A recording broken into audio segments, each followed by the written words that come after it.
মৃৎশিল্প বা মাটির তৈরি জিনিসপত্র আবহমান গ্রাম বাংলার চিরায়ত ঐতিহ্য। একসময় বাংলাদেশের মাটির তৈরি প্রয়োজনপত্রের ব্যাপক ব্যবহার ও চাহিদা ছিল।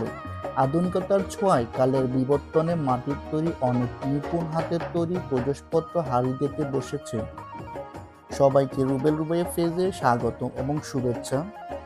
একসময় মাটির জিনিসপত্র তৈরিতে কুমারপাড়ার মৃৎশিল্পীরা সারাক্ষণ ব্যস্ত থাকত।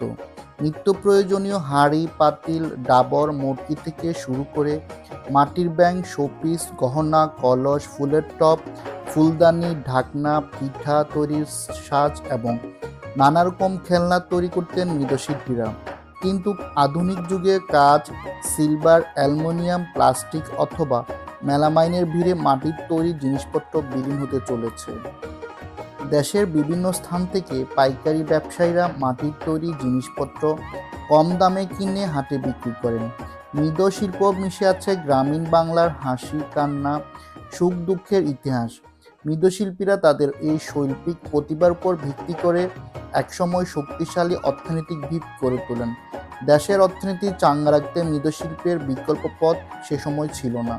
বাজারে প্লাস্টিক সামগ্রীর বিভিন্ন ব্যবহারিক জিনিসপত্রের ভিড়ে বিলুপ্ত হচ্ছে দেশের চিরচেনা মৃৎশিল্প। সে সাথে প্রায় হারিয়ে গেছে মাটির তৈরি বিভিন্ন পণ্যের পসরা সাজানো গ্রামীণ সংস্কৃতির নানা উপকরণ ও গৃহস্থলী নানা প্রয়োজনীয় সামগ্রীর দোকান।